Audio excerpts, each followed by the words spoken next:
പരിശുദ്ധമായ റമളാൻ വിശ്വാസികളെ സ്വാഗതം ചെയ്യുമ്പോൾ നമ്മുടെ ഖൽബ് കൊണ്ട് റമളാനെ നമ്മൾ സ്വാഗതം ചെയ്യണം. ഒരു കാര്യം കൂടി പറഞ്ഞ് തൽക്കാലം ഞാൻ അവസാനിപ്പിക്കാം. ശഹ്റു റമളാനല്ലദീ ഉൻസില ഫീഹിൽ ഖുർആൻ ഹുദൻ ലിന്നാസി വബയ്യിനാതിൻ മിനൽ ഹുദാ വൽ ഫുർഖാൻ. പരിശുദ്ധമായ റമളാൻ ഖുർആൻ അവതരിപ്പിക്കപ്പെട്ട മാസമാണ്. ഖുർആനിന്റെ വാർഷികമാണ് റമളാൻ. നമ്മുടെ ഈ സ്ഥാപനത്തിൽ നടക്കുന്നത് 120ഓളം മക്കൾ ഖുർആൻ മനഃപ്പാഠമാക്കിക്കൊണ്ടിരിക്കുന്ന സ്ഥാപനമാണ്. ഇന്ന് 3 മക്കൾ ഖുർആൻ പൂർത്തിയാക്കി ഹിഫ്ളാക്കിയതിന്റെ ചടങ്ങ് ഇന്ന് അസ്ർ കഴിഞ്ഞ ദുആ രക്ഷിതാക്കളോടൊപ്പം പള്ളിയിൽ വെച്ച് നടത്തിയ ദിവസമാണ്. കഴിഞ്ഞ ദിവസം ഇവിടെ ഹാഫിളായ ഒരു വിദ്യാർത്ഥി രാവിലെ മുതൽ ഒരു ദിവസം പൂർണ്ണമായി ഖുർആൻ തുടക്കം മുതൽ ഒടുക്കം വരെ ഉസ്താദുമാരെ ഒരേ പരമ്പരയിൽ കേൾപ്പിച്ചു കൊടുത്തതിന്റെ സന്തോഷം പങ്കുവച്ച സ്ഥാപനമാണ്. ഇനിയും 1000 ഹാഫിളുകൾ ഇവിടെ നിന്നുണ്ടാകണം. പ്രിയമുള്ളവരെ, 1 വർഷം കൊണ്ട് ഖുർആൻ മനഃപ്പാഠമാക്കാനുള്ള പുതിയ ഒരു ചാപ്റ്റർ ഈ വർഷം നമ്മൾ ആരംഭിക്കുന്നുണ്ട്. ശക്തമായ ഇന്റർവ്യൂയിലൂടെ യോഗ്യരായ ബുദ്ധിമാന്മാരായ മക്കൾക്ക് വേറൊരു പഠനവുമില്ലാതെ 1 കൊല്ലം കൊണ്ട് ഖുർആൻ മനഃപ്പാഠമാക്കാൻ ഒരുക്കുന്ന ഒരു സ്ഥാപനം നമ്മൾ ആരംഭിക്കുന്നു. അങ്ങനെ എല്ലാം അല്ലാഹുവിന്റെ കലാമായ ഖുർആനിന് സേവനം ചെയ്യുന്ന സ്ഥാപനമാണ്. റമളാൻ വരുമ്പോൾ ഖുർആനിന്റെ മാസമാണ്. അത് നമ്മുടെ ഖൽബിലേക്ക് വരണേ. ബഹുമാനപ്പെട്ട ഇമാമുൽ അഅ്ലം അബൂ ഹനീഫ റളിയല്ലാഹു അൻഹു പരിശുദ്ധമായ റമളാനിൽ 2 ഖത്മാണ് ദിവസം തീർക്കാറുള്ളത്. ഇമാമുന ശാഫിഈ റളിയല്ലാഹു അൻഹു 2 ഖത്മാണ് ഒരു ദിവസം തീർക്കാറുള്ളത്. അതാ ഇമാം ബുഖാരി റളിയല്ലാഹു അൻഹുവിനെ അറിയുമോ? സാഹിബുസ് സഹീഹ്, ഖുർആൻ കഴിഞ്ഞാൽ ഏറ്റവും ആധികാരികമായ ഗ്രന്ഥമാകുന്ന പരിശുദ്ധമായ സഹീഹുൽ ബുഖാരിയുടെ കർത്താവായ ബഹുമാനപ്പെട്ടവരോ യഖ്തിമു ഫീ റമളാന ഫിൻ നഹാരി ഖത്മാ, എല്ലാ റമളാനിന്റെ ഓരോ പകലിലും ഓരോ പ്രാവശ്യം ഖുർആൻ ഖത്മാക്കും. വയഖൂമു ബഅദ തറാവീഹ് കുല്ല 3 ലയാലിൻ ബിഖത്മാ, 3 ദിവസങ്ങളിലായി നിസ്കാരത്തിലൂടെ മറ്റൊരു ഖത്മും പൂർത്തിയാക്കും. അങ്ങനെയായിരുന്നു ഇമാം ബുഖാരി റളിയല്ലാഹു അൻഹുവിന്റെ അവസ്ഥ. ബഹുമാനപ്പെട്ട സഈദ് ഇബ്നു ജുബൈർ റളിയല്ലാഹു അൻഹു യഖ്തിമുൽ ഖുർആന ഫീ കുല്ലി ലൈലത്തൈൻ, 2 രാവുകളിലായി ഒരു ഖത്മ തീർക്കാറുണ്ട്. ബഹുമാനപ്പെട്ട സബീദ് റളിയല്ലാഹു അൻഹു റമളാനായാൽ അഹ്ളറൽ മുസ്ഹഫ വജമഅ ഇലൈഹി അസ്ഹാബഹു, കൂട്ടുകാരോടൊപ്പം ഖുർആൻ പാരായണവും പഠനവുമാണ്. വലീദ് ഇബ്നു അബ്ദുൽ മലിക് എന്ന് പറയുന്ന ഭരണാധികാരി 3 ദിവസത്തിൽ ഒരു ഖത്മ തീർക്കലാണ്. അബൂ അവാന റളിയല്ലാഹു അൻഹു പറയുന്നു, ഷഹീദു ഖതാദ റളിയല്ലാഹു അൻഹുവിന്റെ സന്നിധിയിൽ ഞാൻ ഉണ്ടായിട്ടുണ്ട്.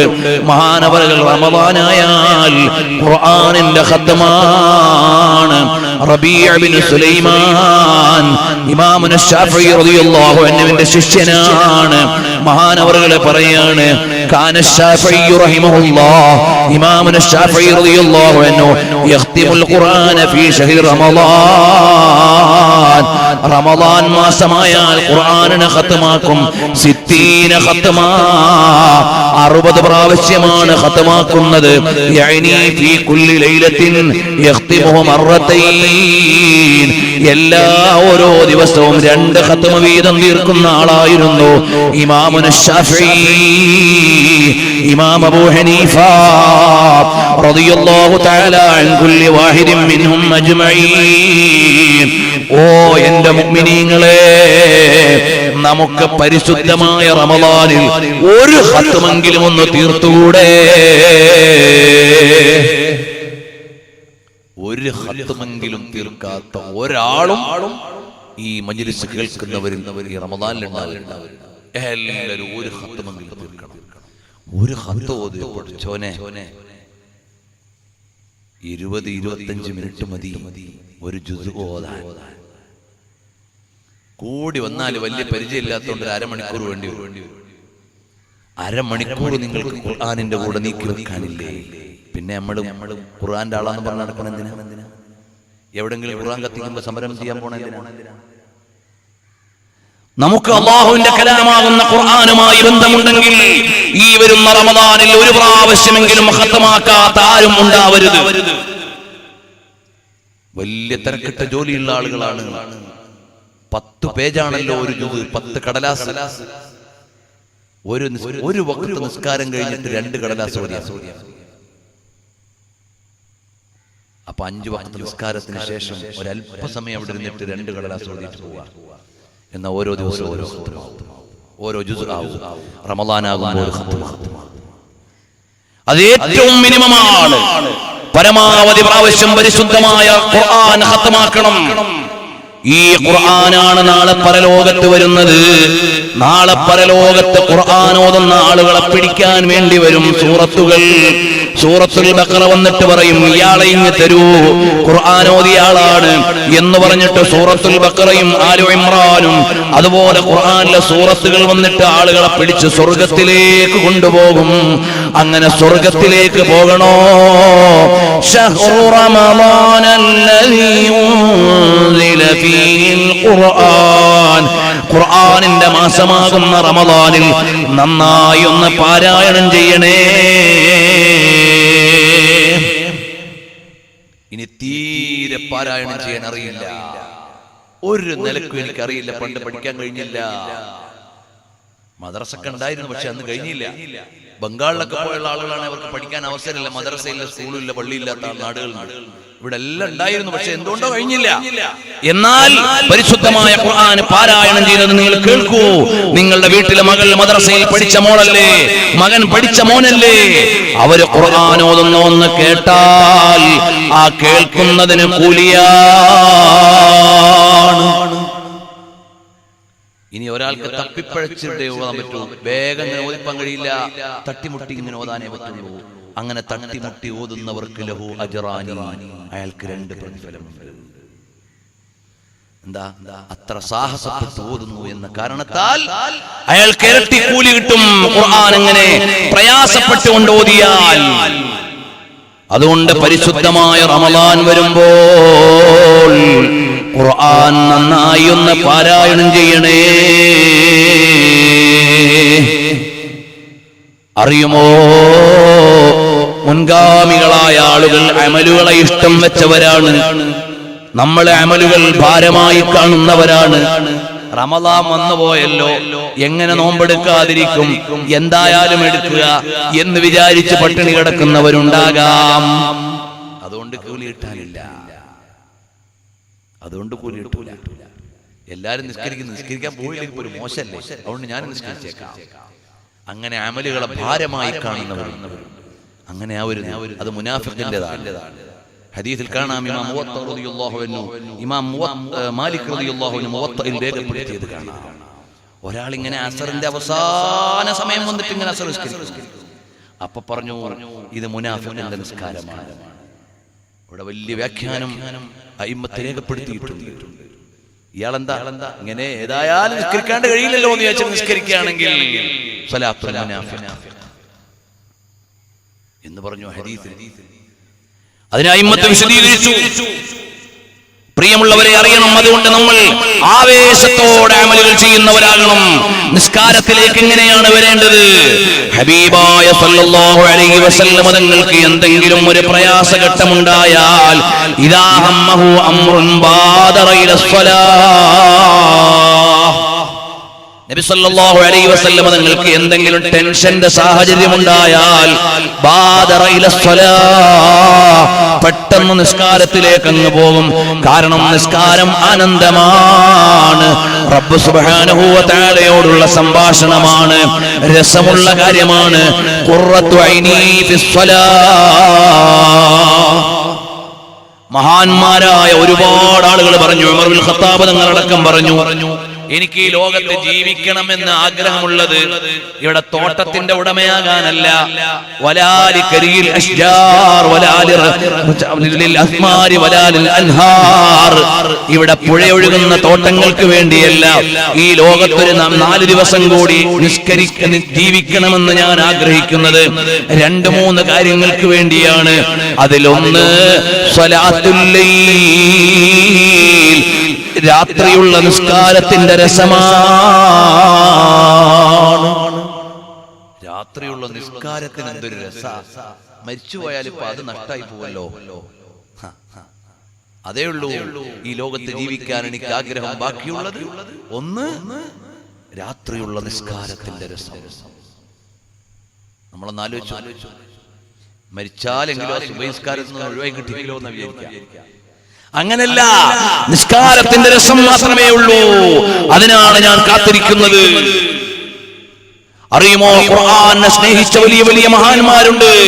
അവര് മരിച്ചിട്ടും മരിക്കാത്തവരുണ്ട്, ഖബറിന്റെ ഉള്ളിൽ ജീവിച്ചിരിക്കുകയാണ്. അതാണ് മഹാന്മാര് രേഖപ്പെടുത്തിയത് കാണാം. അതാ ഹബീബായ സല്ലല്ലാഹു അലൈഹി വസല്ലം തങ്ങളും സ്വഹാബത്തും ഒരു യാത്രക്കിടയിൽ ടെന്റ് കെട്ടാൻ വേണ്ടി ടെന്റിന്റെ കാല് കുഴിച്ചിടാൻ, ചെറിയൊരു പന്തലിന്റെ കാല് കുഴിച്ചിടാൻ ഒരു കുഴിയെടുത്തു. അവിടെ ഒരു ഖബറുണ്ടായിരുന്നു. ഖബറിന്റെ ഉള്ളിൽ നാള് ഖുർആൻ ഓതും, സൂറത്തുൽ മുൽക്ക്. ഓടിച്ചു നബി സല്ലല്ലാഹു അലൈഹി വസല്ലം. ഇമാം സുയൂത്തി ശറഹ് സുദൂറിലും അതുപോലെ തന്നെ ഇബ്നുൽ ഖയ്യിം അദ്ദേഹത്തിന്റെ റൂഹിലും എല്ലാം രേഖപ്പെടുത്തിയിട്ടുണ്ട്. ഓടിച്ചെന്നിട്ട് പറഞ്ഞു, യാ റസൂലല്ലാഹ്, ഞങ്ങൾ ഇതാ പന്തൽ കുഴിച്ചിടാൻ വേണ്ടി ചെല്ലുമ്പോൾ ഒരു ഖബർ തുറന്നു പോയി. അതിന്റെ ഉള്ളിൽ നിന്ന് ഒരാൾ ഖുർആൻ ഓതുന്നുണ്ട്, സൂറത്തുൽ മുൽക്ക്. നബി സല്ലല്ലാഹു അലൈഹി വസല്ലം പറഞ്ഞതോ, മരിച്ചാൾ ഖുർആൻ ഓതുക. അങ്ങനെ മരിച്ചാളൊന്നും ഓതൂലല്ലോ, നിങ്ങൾ എന്ത് പണി പറയണമെന്നല്ല. ഹിയൽ മുൻജിയത്തു വഹിയൽ മാനിഅ. സൂറത്തുൽ മുൽക്ക് പതിവാക്കിയാൽ ഖബറിലെ ശിക്ഷയിൽ നിന്ന് രക്ഷ കിട്ടും. ഉമ്മപെങ്ങന്മാരെ, നല്ലൊരു കാര്യമല്ലേ അത്? സൂറത്തുൽ മുൽക്ക് നിങ്ങൾ പാരായണം ചെയ്താൽ അത് നരകത്തിൽ നിന്നുള്ള കാവലാണ്, ഖബറിൽ നിന്നുള്ള കാവലാണ്. അവ്വലു മൻസിലിൻ മിൻ മനാസിലിൽ ആഖിറ, പരലോകത്തേക്കുള്ള ഒന്നാമത്തെ ഭവനമാകുന്ന ഖബറിൽ നിങ്ങൾക്ക് രക്ഷപ്പെടാനുള്ള സൂറത്താണ് സൂറത്തുൽ മുൽക്ക്. എസ്എസ്എഫുകാർക്ക് നമ്മൾ കൊടുത്തിട്ടുള്ള ദൈനംദിന പദ്ധതിയിൽ ഒരു പദ്ധതി നിത്യം സൂറത്തുൽ മുൽക്ക് ഓതണമെന്നാണ്. എസ്എസ്എഫ് എന്ന് പറഞ്ഞാൽ ആഖിറത്തിലേക്ക് ആളുകൾക്ക് രക്ഷപ്പെടാനുള്ള സംഘടനയാണ്. രാഷ്ട്രീയം കൂടിയിട്ട് അടിയും പിടിയും കൂടാനുള്ളതല്ല.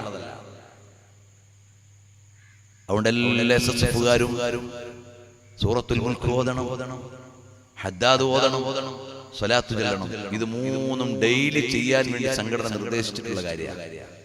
സൂറത്തുൽ മുൽക്ക് ഓതണം, ഹദ്ദാദ് ചൊല്ലണം, അതുപോലെ തന്നെ സ്വലാത്ത് പതിവാക്കണം. ഇതാണ് എസ്എസ്എഫുകാർ നിത്യം ചെയ്യേണ്ടത്. പിന്നെ അള്ളാഹുവിന്റെ ദീൻ അനുവദിച്ചതും ഈ രാജ്യത്തിന്റെ നിയമം ലംഘിക്കാത്തതുമായ കാര്യങ്ങൾ ഈ നാട്ടിൽ ചെയ്യണം. അതേ ഉള്ളൂ എസ്എസ്എഫിന്റെ മാനിഫെസ്റ്റോ. മറച്ചു വെക്കാനുള്ള ഒരു മാനിഫെസ്റ്റോയും ഇല്ല. അതുകൊണ്ട് എല്ലാവരും തഖ്വയോടുകൂടി ജീവിക്കണം. എന്റെ ഉമ്മപെങ്ങന്മാരോട് പറയട്ടെ, എല്ലാവരും പരമാവധി നിത്യേന സൂറത്തുൽ മുൽക്ക് പാരായണം ചെയ്തു. സൂറത്തുൽ വാഖിഅ പാരായണം ചെയ്താൽ ദാരിദ്ര്യത്തെ തൊട്ട് അല്ലാഹു കാവൽ തരും. താബഈങ്ങളിൽപ്പെട്ട ഒരു മഹാൻ മരണപ്പെട്ടു പോയി. അപ്പൊ പലരും ചെന്നിട്ട് പറഞ്ഞു, 3-4 പെമ്മക്കളല്ലേ, മരണാസന്ന ഘട്ടത്തിൽ കിടക്കും. പറഞ്ഞു, ആളുകളോടൊന്ന് പറയാ, നിങ്ങൾ മരിച്ചു പോവല്ലേ, മക്കളൊക്കെ ദാരിദ്ര്യത്തിലല്ലേ, 3-4-5 പെൺകുട്ടികളല്ലേ. അപ്പോൾ മഹാനവറുകൾ പറഞ്ഞു, എന്റെ മക്കൾക്ക് ഞാൻ സൂറത്തുൽ വാഖിഅ പഠിപ്പിച്ചിട്ടുണ്ട്, വിഷമിക്കണ്ട, അവരതോതി ജീവിക്കും കാലം അല്ലാഹു കാവൽ നൽകിക്കോളും. സൂറത്തുൽ വാഖിഅ പതിവാക്കിയാൽ ദാരിദ്ര്യത്തെ തൊട്ട് അല്ലാഹു കാവൽ തരും. അങ്ങനെ നമുക്ക് പതിവാക്കേണ്ട സൂറത്തുകളുണ്ട്. യാസീൻ ഓരോ ദിവസവും ഓതിയാൽ ഖൽബുൽ ഖുർആൻ, ഖുർആനിന്റെ ഹൃദയമാണ്. ഏകദേശം എല്ലാവർക്കും കാണാതറിയുന്നതാണല്ലോ. അങ്ങനെ നമ്മൾ ഖുർആനുമായി ഒരു ബന്ധം ഈ പരിശുദ്ധമായ റമദാനിൽ വേണം. പാരായണം അറിയാത്തവർ ഈ നാട്ടിൽ അൽഹംദുലില്ലാഹ് ഈ ചെറിയ മക്കളെ ഹിഫ്ള് പഠിപ്പിച്ചുകൊണ്ടിരിക്കുന്ന ഉസ്താദുമാര് വലിയവർക്കും പഠിപ്പിക്കാൻ കഴിയുന്നവരാണ്. പാരായണം അറിയാത്തവർ വന്ന് പറഞ്ഞോളൂ, നിങ്ങൾക്ക് വേണ്ടി പാരായണം പഠിപ്പിക്കാൻ ഒരു ഉസ്താദിനെ നമ്മുടെ പള്ളിയിൽ നിങ്ങൾക്ക് ഉചിതമാകുന്ന ഒരു സമയം, സുബഹി കഴിഞ്ഞോ ഇശാ കഴിഞ്ഞോ അസ്ർ കഴിഞ്ഞോ, റമളാനിൽ യോഗ്യമായൊരു സമയം പറഞ്ഞാൽ ആ സമയത്ത് ഒരു ഉസ്താദിനെ ഈ പള്ളിയിൽ വെച്ചു തരാം, നിങ്ങൾ ഖുർആനിന്റെ പാരായണം പഠിച്ചോ. നമുക്ക് അല്ലാഹു എന്തെല്ലാം നിഅമത്ത് തന്നത്. എന്റെ ഉമ്മ പെങ്ങന്മാർക്ക് ആ നിഅമത്തൊന്നും പറഞ്ഞാൽ ചിലപ്പോൾ മനസ്സിലാവില്ല. ഞങ്ങൾ ബംഗാളിൽ ചെന്നു. ആ ബംഗാളിൽ ചെല്ലുമ്പോൾ മദ്രസ ഇല്ലാത്തതിന്റെ പേരിൽ അലിഫും ബായും ആദ്യാക്ഷരം പോലും അറിയാത്ത വല്യമ്മമാര്, ഉമ്മമാര്, 40, 50, 60, 70 വയസ്സുള്ള ഉമ്മമാര്, ഇത്താത്തമാര്. അവിടെ നമ്മൾ മദ്രസ തുടങ്ങി. ആ പ്രായമുള്ളവർക്ക് അവർക്ക് ജീവിക്കണമെങ്കിൽ രാവിലെ മുതൽ വൈകുന്നേരം വരെ പാടത്ത് പോയി പണിയെടുക്കണം. കടുകിന്റെ പാടത്ത്, ഉരുളക്കിഴങ്ങിന്റെ പാടത്ത്, അതുപോലെ തന്നെ ചോളം നടുന്ന സ്ഥലത്ത് അവർക്ക് പോയി പണിയെടുക്കണം. അങ്ങനെ നിത്യേന ഉപജീവനം കാണുന്ന ഉമ്മമാര് വൈകുന്നേരം വരെ ജോലി ചെയ്തിട്ട് വന്നവര് പഠിച്ചു. അങ്ങനെ അക്ഷരം മുതൽ പഠിച്ച് ഇപ്പൊ ഖുർആൻ ഓതാൻ പഠിച്ച് എത്രയോ ഉമ്മമാര് വെസ്റ്റ് ബംഗാളിലുണ്ട്, ബീഹാറിലുണ്ട്, യു പിയിലുണ്ട്. അവിടെ 100ഉം 200ഉം വലിയ ഉമ്മമാര് വന്ന് ഖുർആൻ പഠിക്കുന്ന സ്ഥാപനങ്ങളാണ്. അതാണ് അവിടെ ചെയ്യുന്നത്. നമ്മള് വെസ്റ്റ് ബംഗാളിലെ വാഗഡോഗ്ര എയർപോർട്ടിൽ നിന്ന് 85 കിലോമീറ്റർ അപ്പുറത്ത് ഇസ്ലാംപൂരിൽ നമ്മളൊരു പള്ളി, നമ്മുടെ നാട്ടിൽ മദ്രസയും ആലിമീങ്ങളും സംവിധാനങ്ങളും എല്ലാം ഉണ്ട്. നിങ്ങൾക്ക് ഇതാ ബീഹാറിലുള്ള ഉസ്താദ് ഇവിടെ ഉണ്ടല്ലോ. ബീഹാറിലെ അവസ്ഥകൾ ചോദിച്ചു നോക്കൂ. അവിടെ എത്രയോ നാടുകളിൽ മദ്രസകളില്ല, അടിസ്ഥാന സൗകര്യങ്ങളില്ല. എന്നാൽ ഇവിടെ എല്ലാ സൗകര്യവും നിങ്ങളത് ഉപയോഗിച്ച് പഠിക്കണം. അള്ളാഹുവിന്റെ ദീന് പഠിക്കുന്നതിന് പ്രായം വ്യത്യാസമില്ല, ഏത് പ്രായത്തിലും പഠിക്കാം. ഇതെല്ലാം പറയുമ്പോൾ മക്കത്തും മദീനത്തും 60ഉം 70ഉം വയസ്സുള്ള ആളുകൾ വന്ന് ഖുർആൻ പഠിക്കാം, അക്ഷരം പഠിക്കണം. നിങ്ങൾക്കറിയുമോ, ടാക്സി ഓടിച്ച് ജീവിക്കുന്നവർ, വലിയ വലിയ കമ്പനികൾ ജോലി ചെയ്യുന്നവർ മഗ്രിബ് കഴിഞ്ഞാൽ മസ്ജിദുൽ ഹറാമിൽ മക്കത്തെ പള്ളിയിൽ വന്ന് കിതാബും കൊണ്ടുവന്ന് ഓതിപ്പടിക്കുന്ന 100 കണക്കിന് ആളുകളെ നമ്മൾ നേരിട്ട് കണ്ടിട്ടുണ്ട്. മസ്ജിദുൻ നബവിയിൽ വന്ന് പഠിക്കുന്നു, ഖുർആൻ പഠിക്കുന്നു. നമ്മൾ വിചാരിക്കുന്നത് കല്യാണം കഴിച്ചു കഴിഞ്ഞാൽ പിന്നെ പഠിച്ചുകൂടാ, ജോലി കിട്ടിക്കഴിഞ്ഞാൽ പിന്നെ പഠിച്ചുകൂടാന്നാ. ഏത് പ്രായത്തിലും പഠിക്കാം. ഞങ്ങൾ മക്കത്ത് മുഹമ്മദ് അലവി മാലിക്കി തങ്ങൾ എന്ന വലിയ പണ്ഡിതന്റെ ദർസിൽ ചെല്ലുമ്പോൾ അവിടെ സന്ധിക്ക് കിതാബും കൊണ്ട് ഓതാൻ വരുന്നത് ഒരു റുക്കുയിലായ ഉപ്പാപ്പയാണ്. അങ്ങനത്തെ ഉപ്പാപ്പമാരും ഇവിടില്ല. അത്രയും പ്രായമായിട്ട് റുക്കുയിലായി, നേരെ നടക്കാനല്ല, വളഞ്ഞ പ്രായമായി. ആ സമയത്ത് കിതാബ് ഒക്കത്ത് വെച്ചുകൊണ്ട് ഓതാൻ വരും. ഇൽമു പഠിക്കാൻ പ്രായമില്ല, ഏത് പ്രായത്തിലും പഠിക്കാം. അതുകൊണ്ട് ഇവിടെ ആലിമീങ്ങളുണ്ട്, ഉസ്താദുമാരുണ്ട്, ഹാഫിളീങ്ങളുണ്ട്. നിങ്ങൾക്ക് പള്ളിയിൽ വെച്ചുകൊണ്ട് പഠിക്കാൻ സൗകര്യം, അതല്ല ഇവിടെ വെച്ചുകൊണ്ട് പഠിക്കാൻ സൗകര്യം, എല്ലാം ചെയ്തു തരുന്നതിന് നമ്മുടെ സ്ഥാപനത്തിന് തടസ്സമില്ല. നിങ്ങൾ സന്നദ്ധരായാൽ മതി. അല്ലാഹുവിന്റെ ഖുർആൻ പഠിക്കണം, ഖുർആൻ നന്നായി പാരായണം ചെയ്യണം, അല്ലാഹുവിന്റെ ദീന് പഠിച്ചിട്ട് നല്ല ആലിമീങ്ങളായി മാറണം. അല്ലാഹുവിന്റെ ദീനിനെയും ഇൽമിനെയും ഇഷ്ടം വെക്കുന്നവരാകണം. നമ്മൾ ഈ നാട്ടിൽ മുഅ്മിനീങ്ങൾ എന്ന നിലയ്ക്ക് ഈ സദസ്സിൽ ഒരുമിച്ചുകൂടി ഓൺലൈനിലൂടെ പല രാജ്യത്തുമുള്ള മുഅ്മിനീങ്ങൾ ഈ ശബ്ദം കേൾക്കുന്നുണ്ട്. നമ്മളെ എല്ലാവരെയും ഒരുമിപ്പിച്ചു കൂട്ടിയ ഒരു ഘടകം എന്താണ്? ലാ ഇലാഹ ഇല്ലല്ലാഹ് എന്ന കലിമത്തു ഷഹാദയാണ്, കലിമത്തു തൗഹീദാണ്. നമുക്ക് നാളെ ഒരുമിച്ച് കൂടേണ്ട ഒരു വീടുണ്ട്. ആ വീട് ഏതാണ്? ഹിയ ജന്നത്തുൻ ത്വാബതു വത്വാബ നഈമുഹാ വനഈമുഹാ ബാഖിൻ വലൈസ ബിഫാനി. അലി റളിയല്ലാഹു അൻഹു പറഞ്ഞതുപോലെ ഫഅമൽ ലിദാരിൻ ഗദൻ റിളവാനു ഖാസിനുഹാ ഫൽജാറു അഹ്മദു വർ റഹ്മാനു നാശിഹാ. അല്ലാഹുവിന്റെ പവിത്രമായ സ്വർഗത്തിന്റെ ഭവനം, ആ ഭവനത്തിൽ ഒരുമിച്ച് കൂടണം. ഇവിടെ അയൽവാസികളായി, ഇവിടെ നാട്ടുകാരായി, ഇവിടെ ഒരു മജ്‌ലിസിൽ ഒരുമിച്ച് കൂടുന്നവരായി, ഇവിടെ കുടുംബക്കാരായി, ഇവിടെ ബന്ധുമിത്രാദികളായി, ഇവിടെ പരസ്പരം സ്നേഹിക്കുന്നവരായി, ഒരു പരിപാടിയിൽ ഒത്തുകൂടിയവരായി. അതെല്ലാം താൽക്കാലികമാണ്. ഇത് പോരാ. നാളെ അല്ലാഹുവിന്റെ വീട്ടിൽ ഒരുമിച്ച് കൂടണം. ആ വീട്ടിലെ ഏറ്റവും വലിയൊരു സന്തോഷമുണ്ട്, ആ വീട്ടിലെ ഏറ്റവും വലിയൊരു സന്തോഷമുണ്ട്.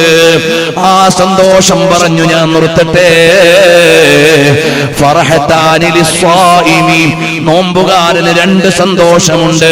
ഫർഹത്തുൻ ഇൻദൽ ഫിത്രി, നോമ്പ് തുറക്കുന്ന സമയത്ത് ഒരു സന്തോഷമുണ്ട്.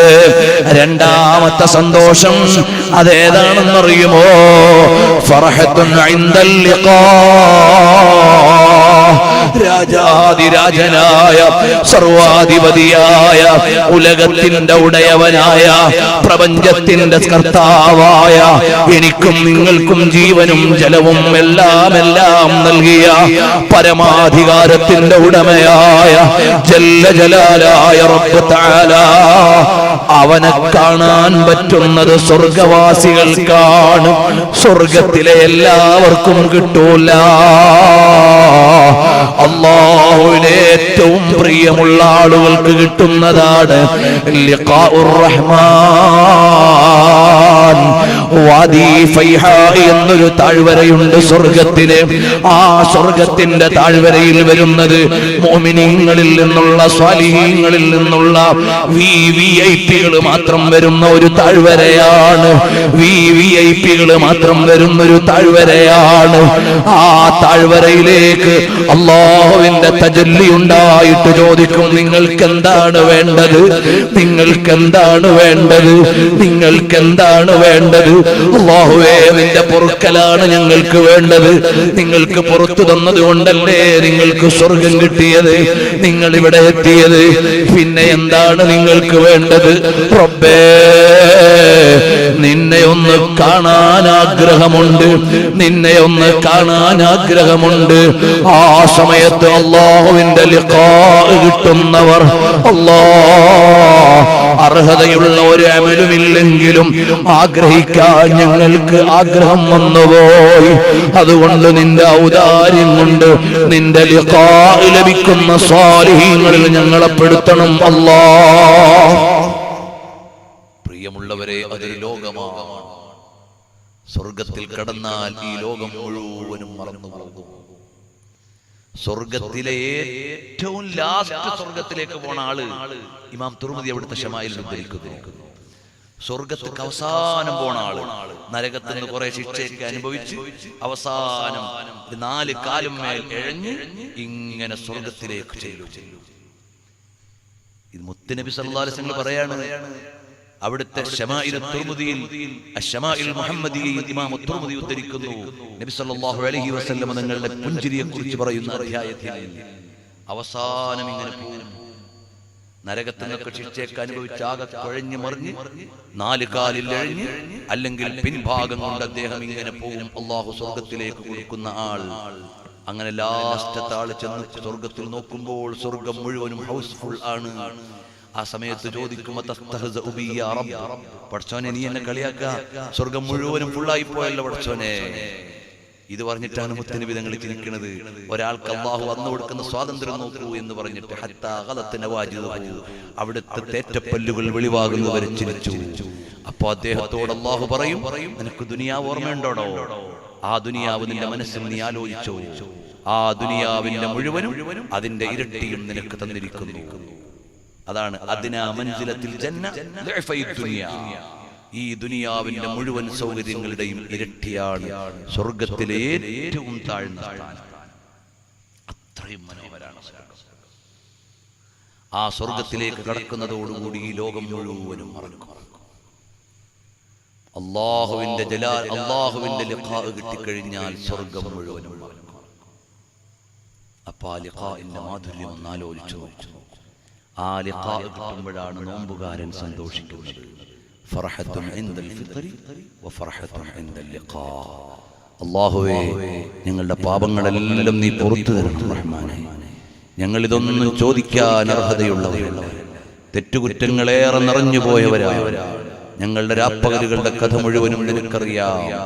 വന്നുപോയ മുഴുവൻ തെറ്റുകളും നീ പുറത്തു തരണം റഹ്മാനേ. നമുക്കൊരു 10 സ്വലാത്ത് സലാം ചൊല്ലിയിട്ട് ദുആ ചെയ്യണം. നമ്മുടെ ഈ മജ്ലിസ് അല്ലാഹു തആല സ്വീകരിച്ചു തരട്ടെ. റമളാനിന്റെ മുന്നോടിയായി ഒരു ദിവസം സംസാരിക്കാമെന്ന് കരുതി ഒരുക്കിയിട്ടുള്ള പരിപാടിയാണ്. അല്ലാഹു ആയുസ്സും തൗഫീഖും നൽകിയാൽ ഈ നഗരിയിൽ വെച്ച് അല്ലാഹുവിന്റെ സ്വർഗം നമുക്ക് പറയണം, നരകത്തെക്കുറിച്ച് പറയണം. പേടിച്ച് റബ്ബിനോട് കാവൽ തേടാനാണ്. സ്വർഗത്തെക്കുറിച്ച് പറയണം, മോഹിച്ച് റബ്ബിനോട് തേടാനാണ്. സന്ദർഭം പോലെ നമുക്കത്തരം ഒരു മജ്ലിസിലേക്ക് വരാം. ജല്ല ജലാലായ റബ്ബേ, ഞങ്ങൾ ഈ നിമിഷം ഇവിടെ നിന്ന് സംസാരിക്കുന്നു. ഈ സ്റ്റേജിൽ നിന്ന് സ്വന്തം താഴേക്കിറങ്ങുമോ എന്ന് ഞങ്ങൾക്കറിയില്ല. എല്ലാ അധികാരവും നിന്റെ കയ്യിലാണ്, എല്ലാ നിയന്ത്രണവും നിന്റെ കയ്യിലാണ്. അങ്ങനെയുള്ള നീ ഞങ്ങൾക്ക് ഔദാര്യം ചെയ്തു തന്നാലല്ലാതെ ഒന്നും രക്ഷപ്പെടാനില്ല. നീ ഞങ്ങൾക്ക് കാവൽ നൽകണേ റബ്ബേ. റമദാനിന്റെ മഹത്വം രണ്ടെണ്ണമേ ഞാൻ പറഞ്ഞുള്ളൂ, ഇനിയും എത്രയോ എണ്ണി പറയാനുണ്ട്. റമദാനായാൽ അത് ഔദാര്യത്തിന്റെ മാസമാണ്. മുത്തുനബി സല്ലല്ലാഹു അലൈഹി വസല്ലം തങ്ങൾ ഔദാര്യം ചെയ്യും. കരീഹിൽ മുർസല, അടിച്ചു വീശുന്ന മന്ദമാരുതനെ പോലെ എല്ലായിടത്തും നബി തങ്ങളുടെ ഔദാര്യമെത്തും. എല്ലാവർക്കും ഔദാര്യം കൊടുക്കും. തങ്ങളെപ്പോലെ ദാനശീലമുള്ള ഒരാളെ അല്ലാഹു വേറെ പടച്ചിട്ടില്ല. അവിടുന്ന് എല്ലാവർക്കും ദാനം ചെയ്യും. ചോദിച്ച ഒരാളോടും ഇല്ലെന്ന് പറഞ്ഞിട്ടില്ല. ഒരിക്കലൊരു പുതിയ കുപ്പായം വാങ്ങി ഇട്ടുകൊണ്ട് വരികയാണ്. അപ്പൊ മുത്തുനബി തങ്ങളോടൊരു സ്വഹാബി പറയാണ്, തങ്ങളെ ആ കുപ്പായം ഇങ്ങ് തരുമോ? കസാക്കല്ലാഹു മിൻ ഖിയാബിൽ ജന്ന, തങ്ങൾക്ക് സ്വർഗ്ഗത്തിലെ കുപ്പായം അല്ലാഹു തരട്ടെ. ആരോടാ പറയണത്? സ്വർഗ്ഗ ഉദ്ഘാടനം ചെയ്യാനുള്ള നബി തങ്ങളോട് പറയാ, ആ കുപ്പായം ഇങ്ങ് തരുമോ? അല്ലാഹു സ്വർഗ്ഗത്തിലൊരു കുപ്പായം തരട്ടെ. നമ്മളാണ് എന്ത് പറയും? സ്വർഗ്ഗ ഉദ്ഘാടനം ചെയ്യുന്ന എന്നോട് സ്വർഗ്ഗത്തിലെ കുപ്പായം തരാൻ ദ്വാരക്കാൻ നീ ആരാടോ എന്നല്ലേ ചോദിക്കുക. പക്ഷേ മുത്തുനബി തങ്ങൾ അത് കേട്ടപ്പോൾ അവിടുത്തെ കൽബ് നിറഞ്ഞുപോയി. ആ പുതിയ കുപ്പായം എടുത്തു. പിന്നൊരിക്കൽ നബി സല്ലല്ലാഹു അലൈഹി വസല്ലം നല്ല മനോഹരമായ ഒരു കുപ്പായം ഒരാൾ സമ്മാനം കൊടുത്തു. അപ്പോ ഒരു സ്വഹാബി പറഞ്ഞു, ആ കുപ്പായം എനിക്ക് വേണം. നബി സല്ലല്ലാഹു അലൈഹി വസല്ലം അത് കൊടുത്തു. മറ്റെല്ലാ സഹാബികളും പോയിട്ട് അയാളോട് ഇങ്ങനെ ചോദിക്കാൻ പാടില്ല. മുത്തുനബി തങ്ങൾ ചോദിച്ചാൽ തരൂ നിങ്ങൾക്ക് അറിയാം. ഇങ്ങനെ എല്ലാം കൂടി നിങ്ങൾ ചോദിക്കാൻ തുടങ്ങിയാൽ എന്താ ചെയ്യാ? നബി സല്ലല്ലാഹു അലൈഹി വസല്ലം നിങ്ങൾക്ക് ആരെയും റദ്ദ് ചെയ്ത് മടക്കി വിട്ട് പരിചയമില്ല. അതുകൊണ്ട് ചോദിച്ചവർക്കൊക്കെ കൊടുക്കുന്ന പണിയുള്ളൂ. നിങ്ങൾ അങ്ങനെ ചോദിക്കാൻ പാടില്ല. തങ്ങൾക്ക് ഏറ്റവും ഇഷ്ടപ്പെട്ട എത്ര ഭംഗി.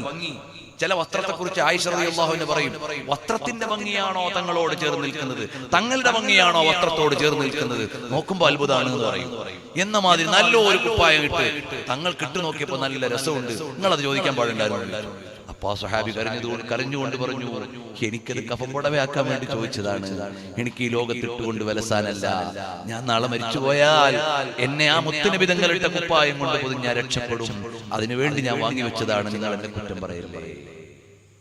നിങ്ങൾ നോക്കൂ, മുത്തുനബി തങ്ങളുടെ ദാനം റമദാനായാൽ പിന്നെ യാതൊരു നിർവാഹമില്ല. ചോദിക്കുന്ന എല്ലാവർക്കും കിട്ടുന്നത് മുഴുവനും കൊടുക്കുന്ന മുത്തു റസൂലുള്ളാഹി സ്വല്ലല്ലാഹു അലൈഹി വസല്ലം. അപ്പൊ സ്ത്രീകൾ വിചാരിക്കും പുരുഷന്മാരാണ് സംഭാവന എല്ലാം കൊടുക്കേണ്ടത് എന്ന്. ആയിഷ റളിയല്ലാഹു അൻഹയ്ക്ക് ഒരുപാട് സമ്മാനം കിട്ടും. ഒരുപാട് സമ്മാനം എന്ന് ഞാൻ മുത്തുനബി തങ്ങൾ വഫാത്തായതിൽ പിന്നെ തങ്ങൾക്ക് കൊടുക്കും പോലെ കൊണ്ടുവന്ന ആയിഷ ഉമ്മക്ക് കൊടുക്കും. അങ്ങനെ ആയിരക്കണക്കിന് ദീനാർ ഒരു ദിവസം അവിടുന്ന് ഹദിയ കിട്ടി, സമ്മാനം കിട്ടി. വൈകുന്നേരം വേലക്കാരിയോട് ചോദിച്ചു, മോളെ നോമ്പ് തുറക്കാൻ ഈത്തപ്പഴുണ്ടോ? ഇല്ല. എന്തേ? രാവിലെ മുതൽ വരുന്നവർക്കെല്ലാം കൊടുക്കാൻ പറഞ്ഞിട്ട് ലാസ്റ്റ് ചോദിച്ചാൽ എങ്ങനെ ഉണ്ടാവാനാണ്? എല്ലാം കൊടുത്തുപോയി. അൽഹംദുലില്ലാഹ് എന്ന് പറഞ്ഞ ഉമ്മയാണ് ആയിഷ ഉമ്മ റളിയല്ലാഹു അൻഹ. എല്ലാവർക്കും കൊടുക്കും. അങ്ങനെ ദാനശീലത്തിൽ അങ്ങേയറ്റമാണ്. നമ്മുടെ മഹാന്മാരായ ഉസ്താദുമാരെ കുറിച്ചൊക്കെ നിങ്ങൾ വിചാരിക്കുക എല്ലായിടത്തും സംഭാവന വാങ്ങുന്നവരാണ്. സുൽത്താനുൽ ഉലമ ഉസ്താദിന്റെ കൂടെ പല പ്രാവശ്യവും ഞങ്ങൾ യാത്ര ചെയ്തിട്ടുണ്ട്. ഉസ്താദിന് ആരെങ്കിലും ഒക്കെ കൊടുക്കുന്ന ഹദിയ ചിലപ്പോൾ മർക്കസിൽ ചെല്ലുമ്പോഴേക്ക് തീർന്നിട്ടുണ്ടാകും. ഒരിക്കൽ ഉസ്താദിന്റെ കൂടെ വീട്ടിൽ കൂടി, അവിടുന്ന് കുറെ ദിവസം ഒരു പുസ്തകം വായിക്കാൻ വേണ്ടി കൂടിയപ്പോൾ അന്ന് ഉസ്താദിന്റെ അടുക്കൽ വരുന്ന ആളുകളും കൊടുക്കുന്ന ദാനവും കണ്ടപ്പോൾ ഞെട്ടിപ്പോയി. അങ്ങനെ ഒരിക്കൽ തമിഴ്നാട്ടിൽ ഒരു പള്ളി ഉദ്ഘാടനത്തിന് വേണ്ടി ചെല്ലുമ്പോൾ ഉസ്താദിന് എവിടെ നിന്നൊക്കെയോ വണ്ടിക്കൂലിയും ഹദിയും ഒക്കെ കിട്ടിയത് ലാസ്റ്റത്തെ പള്ളി ഉദ്ഘാടനത്തിന്റെ സ്ഥലത്തെത്തിയപ്പോഴേക്ക് എല്ലാം തീർന്നുപോയി. അങ്ങനെ നമ്മുടെ മഹാന്മാരായ ഉസ്താദുമാർ, താജുൽ ഉലമ അവിടുന്ന് ജീവിച്ചിരുന്ന കാലത്ത് അങ്ങനെയാണ്. കിട്ടിയത് മുഴുവനും അഹ്ലുൽ ബൈത്തിലെ പാവങ്ങൾക്ക് കൊടുക്കുമായിരുന്നു. അതായിരുന്നു താജുൽ ഉലമയുടെ ശീലം. അങ്ങനെ ഓരോ മഹാന്മാരുടെയും ജീവിതം നോക്കിയാൽ അങ്ങനെയാണ്. ഇക്കഴിഞ്ഞ ദിവസങ്ങൾക്ക് മുമ്പ് വഫാത്തായി പോയ താജു ശരീഅ വളരെ സ്വഭാവം കൊണ്ട് അങ്ങേയറ്റത്തൊരു വ്യക്തിത്വം എന്ന് മാത്രമല്ല, മഹാനവറുകളെ ഓർക്കുമ്പോൾ ഞാൻ ഇന്ന് ഉച്ചക്ക് ആലപ്പുഴ മഹദലിയ പള്ളിയിൽ വെച്ച് പറഞ്ഞു, ഓൺലൈനിലൂടെ കേട്ടവരുണ്ടാകും. ഇന്നലെ ഞാൻ മലപ്പുറം ജില്ലയിലെ മമ്പുറത്തിനട് കുണ്ടൂരിനടുത്ത് വെച്ചുകൊണ്ട് സംസാരിച്ചപ്പോഴും പറഞ്ഞു, മെനങ്ങാന്നുള്ള സ്റ്റേജിലും പറഞ്ഞു. ഇന്ന് ഞാൻ ഇവിടെയും എന്റെ പ്രിയമുള്ള നാട്ടുകാരോട് പറയട്ടെ, താജു ശരീഅ ഉസ്താദ് അവറുകൾ എന്ന് പറഞ്ഞാൽ മുത്തുനബി സല്ലല്ലാഹു അലൈഹി വസല്ലം തങ്ങൾ അങ്ങേയറ്റം ഇഷ്ടപ്പെട്ടു പോയ ഒരു വലിയ മഹാനാണ്. കഴിഞ്ഞ ദിവസം മരണപ്പെട്ടു പോയി. അവിടുന്ന് വഫാത്തായി കിടക്കുന്ന ശരീരം കണ്ടാൽ ജീവിച്ചിരിക്കുമ്പോഴുള്ളതിനേക്കാൾ ശോഭയോടെ അങ്ങെടുത്ത് കിടത്തിയതുപോലെയാണ് മഹാനവറുകൾ കിടക്കുന്നത്. എപ്പോഴും പറയും, ഞാൻ മരിച്ചാൽ എന്റെ ഖബറിലെ ഒന്നാമത്തെ രാത്രിയിൽ എനിക്ക് രക്ഷപ്പെടാൻ വേണ്ടി നിങ്ങൾ ദുആ ചെയ്യണമെന്ന് നേരത്തെ വസിയ്യത്ത് ചെയ്ത മഹാൻ ഒരിക്കൽ കർണാടകയിലെ സുരബയൽ എന്ന് പറയുന്ന സ്ഥലത്ത് ഒരു പരിപാടിക്ക് ചെന്ന് ഉസ്താദിന്റെ കൂടെ ഭക്ഷണം കഴിച്ചുകൊണ്ടിരിക്കുകയാണ്. ഉസ്താദിന്റെ മുഖം കണ്ടപ്പോൾ ഉസ്താദിന്റെ ചിന്ത ഇവിടെയല്ല എന്ന് മനസ്സിലായി. അങ്ങനെ ഭക്ഷണമൊക്കെ കഴിഞ്ഞ് പരിപാടിക്ക് കുറച്ച് സമയം കൂടി ഉണ്ട്. ഒരു സ്ഥലത്ത് ഇങ്ങനെ ഇരിക്കുമ്പോൾ, അവിടുത്തെ റിസപ്ഷനിൽ ഇരിക്കുമ്പോൾ ഉസ്താദിനോട് ചോദിച്ചു, അവിടുന്ന് നേരത്തെ ഭക്ഷണം കഴിക്കുമ്പോൾ ചിന്ത ഇവിടൊന്നും അല്ലല്ലോ, എവിടെയായിരുന്നു? ഉസ്താദ് എന്തോ ഒരു കാര്യം ചിന്തിക്കുകയാണല്ലോ. അപ്പോൾ എന്നോട് പറഞ്ഞു, വേറെ ആരും ഇതിന്റെ ഇടയിൽ ഉദ്ധരിച്ചിട്ടില്ല എന്ന് പറഞ്ഞാൽ ഉസ്താദിൽ നിന്ന് നേരിട്ട് ഞാൻ കേട്ടതാണ്. മോനെ, സ്വർഗം ഇങ്ങനെ കണ്ടപ്പോൾ നമ്മുടെ പല പരിചയക്കാരെയും അവിടെ കാണാൻ കഴിഞ്ഞു. മഹാനരായ ഉസ്താദ് അവർകൾ 85-ാം വയസ്സിലാണ് വഫാത്താകുന്നത്. 30-ാം വയസ്സിലാണ് സമസ്ത കേരള ജംഇയ്യത്തുൽ ഉലമ എന്ന പണ്ഡിത സഭയിൽ 40 അംഗത്തിൽ ഒരംഗമായി വരുന്നത്. 10,000-കണക്കിന് ശിഷ്യന്മാരുള്ള പണ്ഡിതനാണ്. മുത്തുനബി തങ്ങളുടെ പേര് പൊന്നു മുസ്തഫ സല്ലല്ലാഹു അലൈഹി വസല്ലം എന്ന് പറഞ്ഞ് നമ്മൾ കേട്ടാൽ മതി, കരഞ്ഞു പോകും. അത്രയും വലിയ മഹാനാണ്. ഇക്കഴിഞ്ഞ ആഴ്ചയിൽ വഫാത്തായി പോയ മഹാൻ. അല്ലാഹു ജല്ല ജലാലുഹു അവിടുത്തെ ദറജ ഉയർത്തി കൊടുക്കട്ടെ, പൊരുത്തം നമുക്ക് നൽകട്ടെ. അതുപോലെ ഷാഹുൽ ഹമീദ് ബാക്കവി ശാന്തപുരം അങ്ങ് ഉത്തരേന്ത്യയിൽ ആയിരക്കണക്കിന് മദ്രസ ഉണ്ടാകാൻ കാരണക്കാരനാണ്. വലിയ ആബിദായിരുന്നു, ആലിമായിരുന്നു. കഴിഞ്ഞതിന്റെ അങ്ങേ വെള്ളിയാഴ്ച സുബഹിക്ക് മുമ്പ് 4:30-ക്കാണ് വഫാത്തായത്. പ്രിയമുള്ളവരെ, അതിന്റെ തലേന്ന് പോയി ഖബറിന്റെ സ്ഥലം കാണിച്ചു കൊടുത്തു. ഞാൻ മരിച്ചാൽ എന്തു ചെയ്യണം എന്ന് എഴുതി വെച്ചു. എന്നിട്ട് അവിടുന്ന് രാത്രിയിൽ 12:30 കഴിഞ്ഞപ്പോൾ രോഗം മൂർച്ഛിച്ച നേരത്ത് മകൻ ചോദിച്ചു, ഒരു സ്വകാര്യ ആശുപത്രിയിൽ കൊണ്ടുപോയാലോ? വേണ്ട മോനെ, നാളെ നല്ലൊരു സ്ഥലത്തേക്ക് പോവുകയാണ്, അതിനു മുമ്പ് എവിടെയും പോകാൻ നേരമില്ല എന്ന് പറഞ്ഞു വെള്ളിയാഴ്ച സുബഹിക്ക് മുമ്പ് വഫാത്തായി പോയി. ജനാസ എടുത്തപ്പോഴേക്ക് മർക്കസിൽ ഉസ്താദ് അവർകൾ സഹീഹുൽ ബുഖാരി തുടക്കം മുതൽ ഒടുക്കം വരെ ഓതി ഖത്മാക്കിയ മജ്ലിസാണ് അവിടെ. അന്ന് കുട്ടികൾക്ക്, കൊല്ലത്തെ കുട്ടികൾക്ക് ബുഖാരി തീരുന്ന ദിവസമാണ്. ആ സ്ഥലത്തേക്ക് ജനാസ കൊണ്ടുപോയി മർക്കസിന്റെ പള്ളിയിൽ ആ പണ്ഡിതന്മാരെല്ലാം ഒരുമിച്ച് നിസ്കരിച്ചു. അത് കഴിഞ്ഞ് മഅദിനിൽ കൊണ്ടുവന്ന് നിസ്കരിച്ചു. നാട്ടിൽ കൊണ്ടുവന്ന് ഒരുപാട് തവണയായി ആയിരങ്ങൾ ജനാസ നിസ്കരിച്ചു. അവരൊക്കെ ഒരുങ്ങി തയ്യാറായി യാത്രയായവരാണ്. അല്ലാഹുവേ, അവരുടെ ഖബറിടങ്ങൾ നീ പ്രകാശപൂരിതമാക്കണം അല്ലാഹ്. ഈ മജ്ലിസിലുള്ള പലരുടെയും ഉപ്പമാര്, ഉമ്മമാര്, ബന്ധുമിത്രാദികൾ, സ്നേഹജനങ്ങൾ, കൂട്ടുകുടുംബാദികൾ, സഹോദരങ്ങൾ ഖബറിലുണ്ട്. അവരുടെ എല്ലാം ഖബറിടങ്ങൾ നീ പ്രകാശപൂരിതമാക്കണം അല്ലാഹ്. നിങ്ങളിൽ പലരുടെയും ഉസ്താദ് കൂടിയായിരുന്ന സാധുക്കളായ ഞങ്ങളുടെ ഉപ്പ വാപ്പിച്ച അവിടുത്തെ ഖബർ നീ പ്രകാശപൂരിതമാക്കണം അല്ലാഹ്. അവിടുന്ന് ഞങ്ങൾ 4 മക്കളും മുതഅല്ലിമീങ്ങളാകാൻ ആഗ്രഹിച്ച് ഞാൻ ജാമിഅ നഈമിയിൽ നിന്ന് വന്നപ്പോ 4ാമത്തെ മോനും സനദെടുത്ത് വന്നല്ലോ എന്നുള്ള സന്തോഷം കൊണ്ട് പൊട്ടിക്കരഞ്ഞത് എനിക്ക് ഇപ്പോഴും ഓർമ്മയുണ്ട്.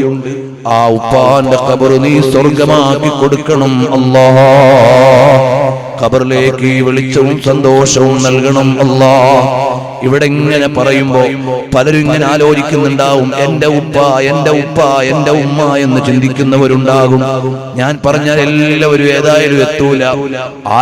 ആരുടെയൊക്കെ ഉപ്പമാര്, ഉമ്മമാര്, ബന്ധുമിത്രാദികൾ. നമ്മുടെ സ്ഥാപനത്തിൽ പഠിക്കുന്ന ഒരു മുത്തഅല്ലിമിന്റെ ഉമ്മ കഴിഞ്ഞ ആഴ്ച മരണപ്പെട്ടു പോയി.